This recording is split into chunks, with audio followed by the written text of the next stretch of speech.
Entré en la habitación de mi hija y encontré a mi suegra inyectándola con algo, susurrando: «Esto hará que te olvides de mami». Elena ya le había dado a Sofía 3 dosis antes de que la atrapara. El neurólogo pediátrico, el doctor Samuel Ruiz, lo confirmó mientras me mostraba las resonancias magnéticas del cerebro de mi hija, señalando patrones de daño consistentes con la exposición repetida a benzodiazepinas, mezcladas con escopolamina, un fármaco amnésico. Mi niña de 4 años había dejado de reconocer mi cara hace 2 semanas, comenzó a llamarme la señora en lugar de mami, y corría a los brazos de Elena cada vez que intentaba abrazarla. Pensé que era solo una fase. Luego, regresé a casa temprano de mi turno de enfermería y encontré a mi suegra con una jeringa en el brazo de Sofía, susurrando sobre borrarme de su memoria. Lo que presencié no fue el comienzo. Fue la dosis final en un plan de meses para hacer que mi hija olvidara que existía. Elena sonrió cuando grité. Ni siquiera intentó esconder la aguja. Solo dijo con calma que Sofía no necesitaba una madre que trabajara en turnos nocturnos, de todos modos. Detrás de ella, en la cómoda, había 3 jeringas más precargadas junto a la caja de joyas que mi esposo, Alejandro, afirmó que su madre le había dado a Sofía por su cumpleaños. Agarré mi teléfono para llamar al 911. Elena fue más rápida. Llamó a mi esposo primero. Alejandro respondió inmediatamente, y la voz de Elena se transformó en algo frágil y aterrorizado. Le dijo que la había atacado sin provocación, que estaba actuando violenta e inestable, que temía por la seguridad de Sofía. Pude escuchar a Alejandro a través del altavoz, ya creyendo cada palabra, ya enojado conmigo sin dudarlo. Le dijo a su madre que se encerrara con Sofía en el dormitorio hasta que él llegara. Los ojos de Elena se fijaron en los míos mientras interpretaba su papel de víctima. Cuando colgó, levantó el cuerpo flácido de Sofía. Mi hija apenas estaba consciente, drogada para que se sometiera. Traté de tomarla, pero Sofía lloró y se acercó a Elena. Intenté llamarla diciendo: «Mami, mami». Esa palabra me destrozó. Elena la había estado condicionando, entrenándola para ver a la abuela como madre mientras envenenaba sistemáticamente sus recuerdos de mí. Exigí respuestas. ¿Qué había en esas jeringas? Elena acunó a Sofía en la silla y tarareó una nana, ignorándome por completo. La puerta de un coche se cerró de golpe afuera. Alejandro había estado a 20 minutos de distancia en su oficina. Eso significaba que había estado cerca. Todo esto estaba coordinado. Agarré las 3 jeringas de la cómoda y corrí escaleras abajo. Alejandro irrumpió por la puerta con una mirada asesina, exigiendo saber qué le había hecho a su madre. Le mostré las jeringas. Intenté explicar lo que había presenciado. Él las golpeó, sacándolas de mi mano.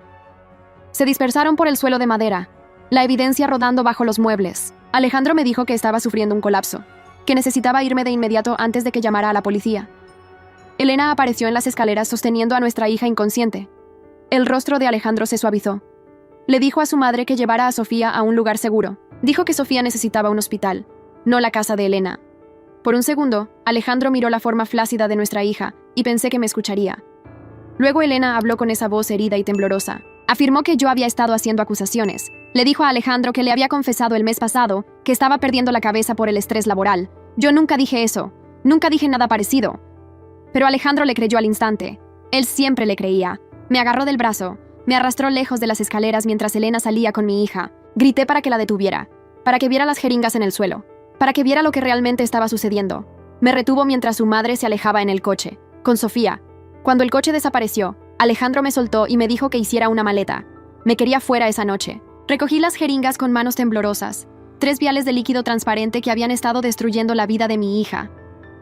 Alejandro dijo que probablemente eran vitaminas B12, que su madre mencionó que Sofía estaba enferma últimamente y necesitaba apoyo inmunológico. Otra mentira que nunca había escuchado hasta este momento. Sofía había estado perfectamente sana. ¿Cuándo supuestamente le había dicho Elena esto? Él dijo que hace unas pocas semanas, durante mis turnos nocturnos. Elena había estado sembrando semillas, construyendo su narrativa, preparándose para este momento exacto. El teléfono de Alejandro vibró. Me mostró el mensaje de texto de Elena. Sofía se despertó preguntando dónde estaba mami, y cuando le dije que mami estaba en casa, Sofía se confundió y preguntó a dónde había ido abuela. Mi hija estaba llamando mami a Elena. Alejandro me lo mostró como si probara que yo era el problema, en lugar de probar todo lo que yo había dicho. Agarré mi bolsa médica y encontré tiras reactivas instantáneas para drogas. Si pudiera analizar la orina de Sofía, podría demostrar que había sido drogada. Alejandro bloqueó mi camino. Dijo que no me acercaría a Sofía en mi estado actual, el estado en el que estaba actuando paranoica y agresiva hacia su madre, haciendo acusaciones salvajes sin evidencia. Claramente, sufriendo algún tipo de crisis de salud mental. Cada frase sonaba ensayada. Elena le había estado alimentando estas palabras exactas durante semanas, preparándolo para elegirla a ella por encima de mí. Necesitaba llegar a Sofía antes de que Elena le diera otra dosis o desapareciera con ella por completo. Le dije a Alejandro que me iba a casa de su madre. Si intentaba detenerme, yo misma llamaría a la policía. Se paró frente a la puerta y dijo que si aparecía allí, me arrestaría por acoso. Su madre me tenía miedo. Supuestamente la había amenazado antes.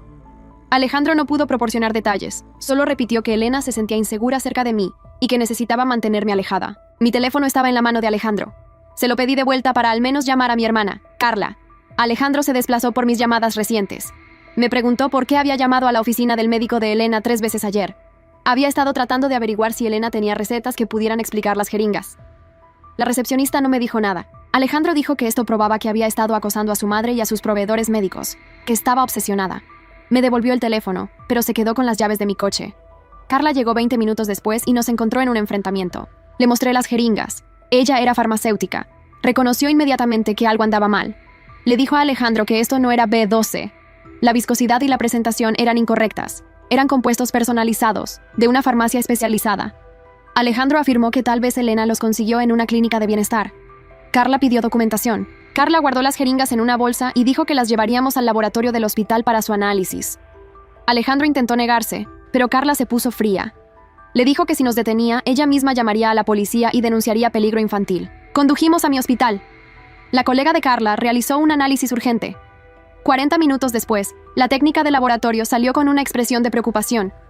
El compuesto principal era benzodiazepina en dosis altas mezclada con escopolamina. No era ningún medicamento estándar.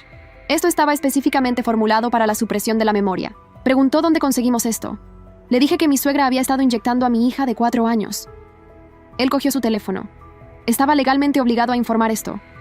En 30 minutos, le estaba explicando todo a una investigadora de CPS, Carmen Flores. Ella escuchó sin interrumpir, tomando notas. Pidió evidencia más allá de las jeringas y mi testimonio. Le mostré videos de las últimas semanas. Sofía mirándome con total confusión, llamando mami a Elena, refiriéndose a mí como la señora. La mandíbula de Carmen se tensó. Preguntó dónde estaba Sofía ahora. En casa de Elena con Alejandro. Carmen llamó a su supervisor. Regresó y dijo que los oficiales se dirigían allí inmediatamente para una verificación de bienestar. Asegurarían a Sofía y la transportarían para una evaluación médica. Pedí ir con ellos. Carmen dijo que mi presencia podría empeorar las cosas. Necesitaba esperar. Pasaron 2 horas. Carmen regresó con una actualización. Los oficiales encontraron resistencia. Alejandro inicialmente se negó a la entrada, afirmando que no se necesitaba una orden judicial. Explicaron que las verificaciones de bienestar no requieren órdenes judiciales cuando se denuncia peligro infantil. Elena finalmente les permitió entrar, pero dijo que Sofía estaba durmiendo y que no debían despertarla. Encontraron a Sofía en el dormitorio de Elena, inconsciente, con otra jeringa en la mesita de noche. Elena afirmó que era melatonina para niños para problemas de sueño. Los oficiales aseguraron la jeringa como evidencia. Sofía estaba siendo transportada a este hospital en ese mismo momento, 3 pisos debajo de nosotras. Me levanté para ir a verla. Carmen me detuvo. El protocolo de CPS requería una evaluación antes de permitir el contacto, dadas las declaraciones parentales contradictorias. Me estaban separando de mi hija mientras estaba en la sala de urgencias. No me importaban los protocolos. Bajé las escaleras. Encontré la habitación de Sofía, tan pequeña en esa cama de hospital. Fui a su lado. La enfermera preguntó quién era yo. Revisó su portapapeles. No se permitían visitantes excepto el personal autorizado. Expliqué que yo trabajaba allí, que era enfermera pediátrica. La enfermera se mostró comprensiva, pero dijo que tenía órdenes de la administración. Necesitaba irme. 2 guardias de seguridad a quienes reconocí de los turnos nocturnos. Uno tenía una hija de la edad de Sofía. Habían jugado juntas en la fiesta de Navidad del hospital. Parecían incómodos escoltándome. Me llevaron de vuelta a la sala de conferencias donde esperaba la detective Isabel Ríos. Ella quería una declaración formal. Le conté todo de nuevo. Grabó con mi permiso y dijo que Elena y Alejandro estaban siendo interrogados por separado en ese momento.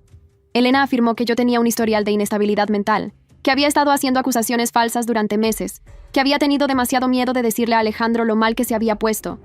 Alejandro apoyó la versión de su madre. Dijo que yo había estado actuando paranoica y errática. Isabel preguntó sobre mi historial de salud mental. Di permiso inmediato para acceder a mis registros. Entonces Isabel me mostró algo que me revolvió el estómago. Elena había proporcionado mensajes de texto que supuestamente le había enviado durante el último mes, volviéndome cada vez más hostil y paranoica, acusando a Elena de envenenar a Sofía contra mí, amenazando con que si Elena no dejaba de interferir, me aseguraría de que nunca volviera a ver a Sofía. Me quedé mirando mensajes de mi número que absolutamente no envié. Alguien tenía acceso a mi teléfono o había falsificado mi número. Le dije a Isabel que yo nunca escribí eso. Ella se mantuvo neutral, pero vi la duda. Esto era exactamente lo que alguien diría si hubiera enviado textos amenazantes y ahora se arrepintiera. Elena me había tendido una trampa perfectamente, construyendo su narrativa durante semanas, esperando el momento adecuado. Y yo había caído justo en ella al atraparla. Carla argumentó sobre las jeringas y los resultados del laboratorio. Isabel dijo que los resultados eran preliminares. Necesitaban un cribado toxicológico completo. Mientras tanto, CPS estaba tomando la custodia temporal de Sofía hasta que resolvieran las alegaciones contrapuestas. ¿Cuánto tiempo tomaría eso? Posiblemente semanas.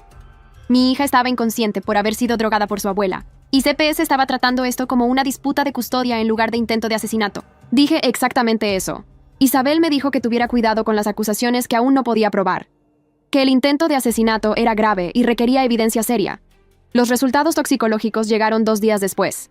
El compuesto era midazolam y escopolamina en dosis que excedían con creces los niveles apropiados para niños. La exposición repetida podía causar absolutamente la pérdida de memoria que había descrito. Esto no eran vitaminas. Este era un cóctel amnésico formulado deliberadamente que requería conocimiento farmacéutico para ser creado. La detective Isabel Ríos me llamó. Elena había sido arrestada y acusada de peligro infantil y administración de sustancias nocivas. Pero Elena afirmó que obtuvo las inyecciones de una clínica de bienestar especializada en tratamientos alternativos para niños con problemas de comportamiento. Supuestamente, un doctor allí le dijo que esto ayudaría a Sofía a estar menos apegada a mí y más independiente. Algunos niños tenían apegos no saludables a sus madres que necesitaban un equilibrio químico. Isabel me preguntó si creía esto. Absolutamente no. Ningún médico legítimo recetaría drogas amnésicas para romper un vínculo madre-hija. Isabel me mostró los registros telefónicos de Elena. Había estado en contacto con alguien llamado Dr. Ramón Acuña durante 6 meses. Él dirigía el Instituto de Transición Materna, afirmando ayudar a las familias a reestructurar dinámicas de crianza no saludables. Su sitio web discutía niños sobreapegados a madres biológicas en detrimento de otras relaciones.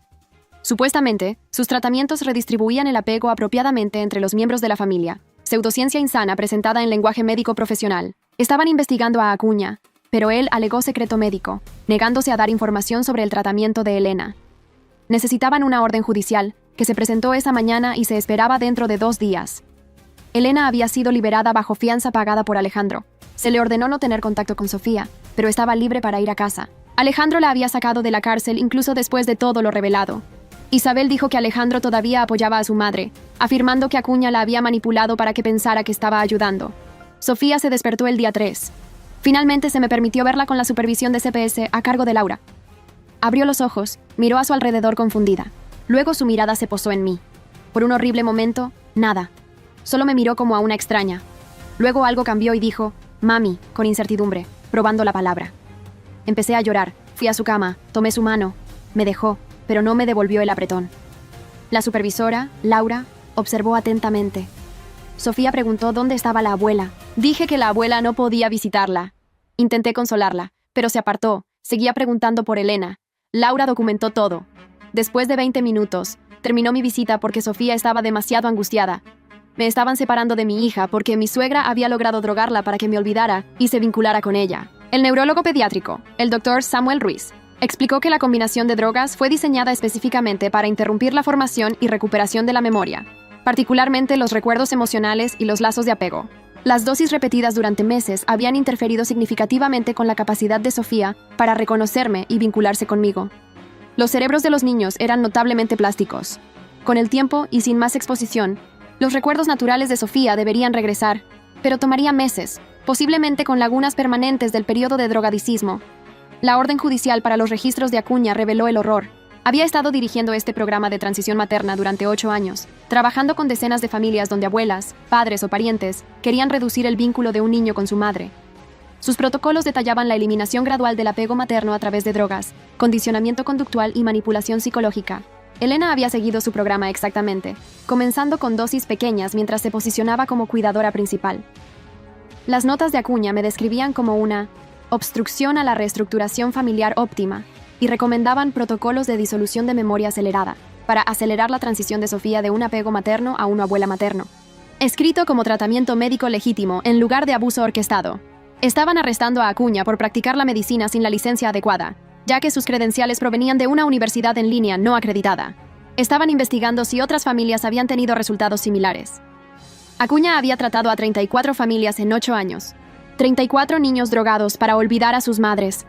Alejandro me llamó días después. Quería hablar sin abogados. Nos reunimos en una cafetería, Carla conmigo para apoyarme. Alejandro parecía destrozado. Había estado revisando las cosas de su madre y encontró un diario que documentaba todo su plan. Páginas que detallaban su creencia de que yo era una mala madre, que Sofía merecía algo mejor, que Elena podía proporcionar el cuidado estable a tiempo completo que yo no podía mientras trabajaba. Las entradas comenzaron hace 2 años, cuando Sofía tenía 2. Elena había estado planeando esto desde entonces. Alejandro me mostró fotos de las entradas. Hace 6 meses encontró el programa de Acuña, exactamente lo que necesitaba para salvar a Sofía de mi crianza inadecuada. Su primera dosis de prueba. Sofía parecía confundida, pero no angustiada. Confirmación de que el tratamiento funcionaba suavemente. El día antes de que la atrapara, lista para la fase final. 1 o 2 dosis más y Sofía no me recordará en absoluto. Entonces Elena podrá buscar la custodia legalmente sin que Sofía luche por mami. Alejandro lloró mostrándome estas entradas. Había sido estúpido, ciegamente leal a su madre, ignorando cada señal de advertencia. Había querido creer que yo tenía problemas de salud mental porque eso era más fácil que aceptar que su madre era capaz de esta maldad. ¿Por qué mostrármelo ahora? Porque finalmente entendió, y quería ayudar a arreglarlo de cualquier manera que pudiera. Le había dado el diario a la detective Isabel Ríos y contactó a CPS para apoyar mi custodia. Se estaba divorciando de mí porque no podía esperar perdón después de ponerse del lado de su madre. Pero quería que Sofía me fuera de vuelta y que Elena enfrentara todas las consecuencias. No sabía qué decir. Parte de mí quería gritarle. Pero entendí que Elena lo había manipulado toda su vida, entrenándolo para confiar en ella sin dudar. Carla preguntó sobre la fianza de Elena. ¿Por qué la había pagado Alejandro? Su madre usó su propio dinero, una cuenta separada que él no conocía con más de $80,000 en ahorros. ¿De dónde sacó ese dinero? La detective Isabel Ríos descubrió la respuesta a través de registros financieros. Elena había estado dirigiendo un negocio de consultoría durante 15 años, asesorando a otras abuelas y familiares sobre cómo obtener la custodia de padres que Elena consideraba no aptos. Cobraba $5,000 por consulta. Había trabajado con más de 40 familias. Depósitos regulares de honorarios de consultoría. Encontraron correos electrónicos donde Elena recomendaba los servicios de Acuña a al menos 12 clientes más. Esto no se trataba solo de robar a Sofía. Esto era un negocio.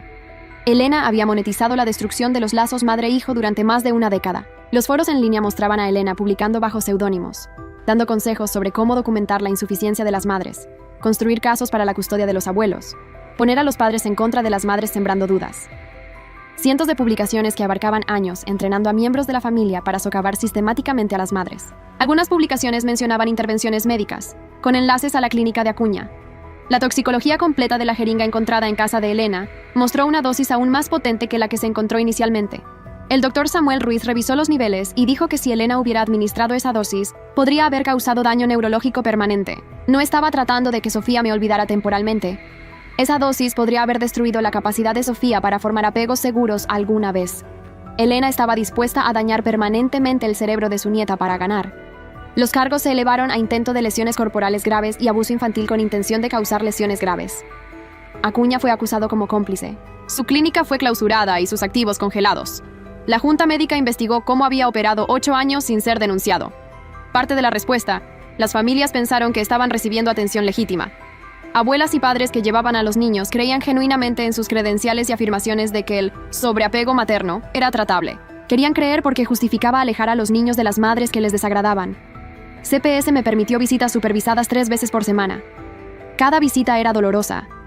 Sofía llamaba a Elena constantemente. Parecía incierta acerca de mí. Se apartaba de los abrazos. Pero surgieron pequeños avances. Le traje su elefante de peluche favorito con el que había dormido desde el año 1. Cuando lo vio, algo parpadeó. Me miró con menos confusión. Laura anotó esto como positivo. Para la visita 6, Sofía me sostuvo la mano durante toda la sesión. Visita 8, me dejó leer un cuento antes de dormir y se durmió en mi regazo. Estas diminutas victorias se sintieron monumentales. El doctor Samuel Ruiz dijo que esto era exactamente lo que había esperado. El apego natural de Sofía abriéndose paso a través de la niebla inducida por las drogas.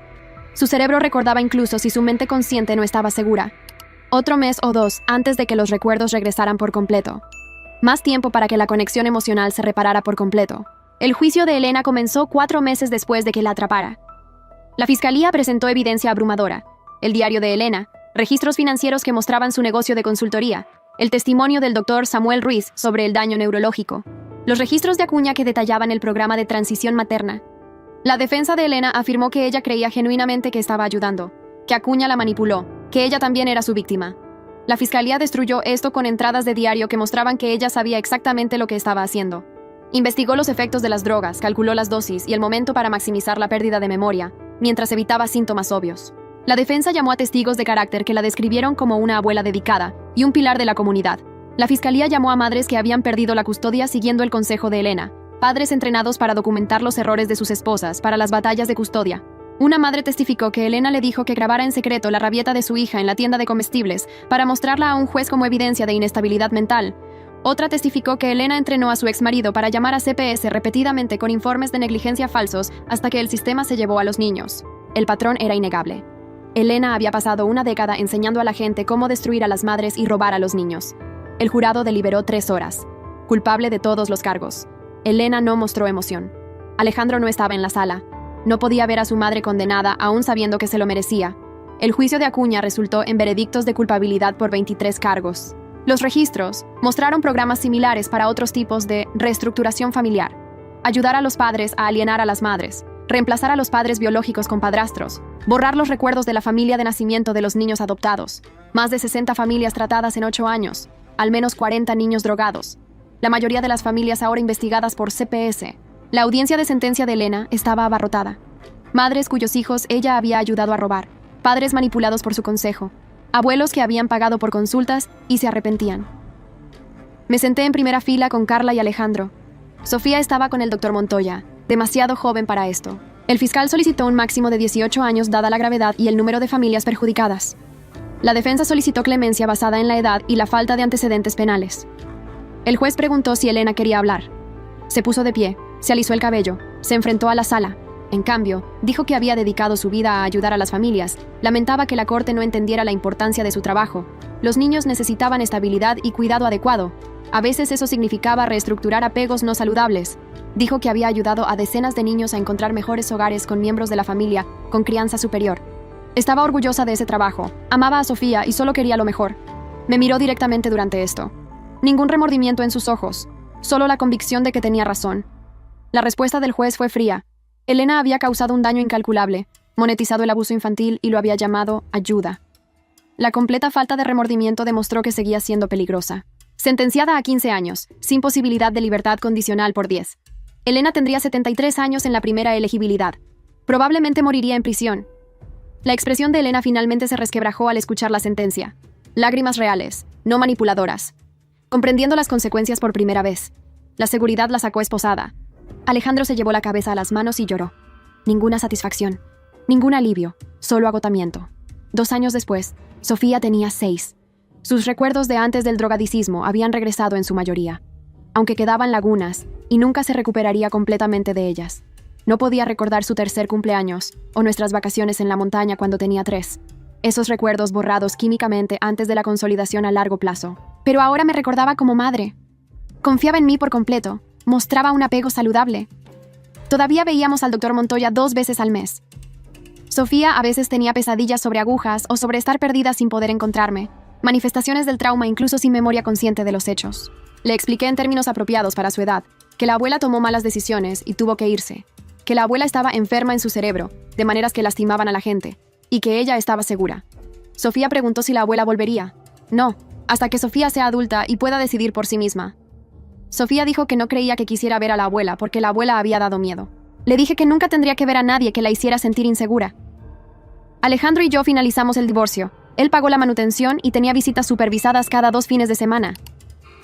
Su relación con Sofía era complicada por la asociación Elena, pero él estaba trabajando en ello con su terapeuta familiar. Sofía se fue acostumbrando gradualmente a verlo. Alejandro había cortado por completo el contacto con Elena. Le escribió una carta diciendo que nunca la perdonaría.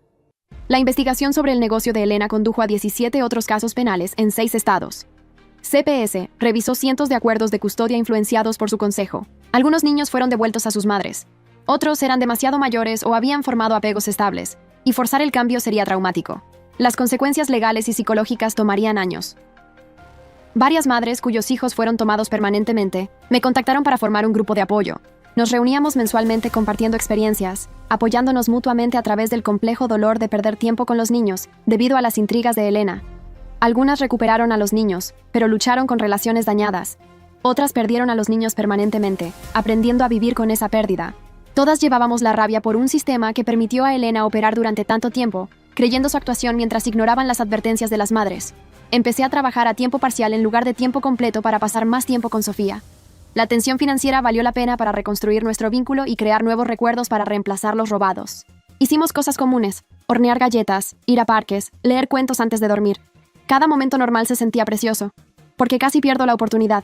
Sofía comenzó el jardín de infancia y prosperó. La maestra no tenía idea de por lo que habíamos pasado, a menos que notara que Sofía se agarraba demasiado fuerte durante la entrega, o necesitaba una seguridad extra de que yo estaría allí para recogerla. El doctor Montoya dijo que estos comportamientos de apego eran normales dada la experiencia, y probablemente se desvanecerían a medida que Sofía ganara confianza en mi presencia constante. Elena envió cartas desde la prisión. Las devolví sin abrir. El capellán de la prisión preguntó si me reuniría con Elena para su programa de rehabilitación. Cualquier curación que Elena necesitara no requería mi participación o perdón. El doctor Montoya apoyó esto, diciendo que yo no tenía obligación de proporcionar un cierre a alguien que había intentado borrarme de la mente de mi hija. 3 años después de la condena, Sofía tenía 7 y le iba bien. Rara vez mencionaba a Elena, y cuando lo hacía, era factual, no emocional. La abuela fue la persona que tomó malas decisiones y fue a prisión. Comprensión simple sin procesar todos los detalles todavía. El doctor Montoya dijo que tendríamos conversaciones complejas cuando fuera mayor sobre el drogadicismo y la manipulación de la memoria. Por ahora, nos enfocamos en un presente y futuro saludables. Escribí esto cuando Sofía tenía 12, lo suficientemente mayor como para opinar sobre compartir nuestra historia públicamente. Quería que otros niños y madres supieran que no estaban solos. Quería que la gente entendiera que las abuelas podían ser abusadoras. No toda la familia es segura. Podrías sobrevivir incluso cuando alguien intentara borrarte. Elena tomó 2 años de nuestras vidas e intentó llevárselo todo. Sofía me recordó, me eligió todos los días. Construimos una vida que no era perfecta, pero genuinamente nuestra, llena de alegrías y desafíos normales, y terapia ocasional para procesar el trauma persistente. Sobrevivimos a la alienación parental inducida farmacéuticamente, y salimos más fuertes. Si estás leyendo esto y reconociendo tu situación, sabe que no estás solo. Confía en tus instintos. Busca ayuda de creyentes. El sistema no siempre te protegerá de inmediato, pero la evidencia se acumula y la verdad emerge. Lucha por tu hijo cuando se sienta sin esperanza. Te necesitan luchando incluso cuando no pueden recordar por qué. Tu vínculo es más fuerte que cualquier droga, cualquier manipulación, cualquiera que intente destruirlo. Sigue proporcionando la estabilidad y seguridad que necesitan para sanar. Su cerebro te recordará incluso cuando la mente consciente no lo haga. Puedes salvarte también. Gracias por quedarte hasta el final. Si quieres más historias, asegúrate de suscribirte y dejar tu opinión abajo.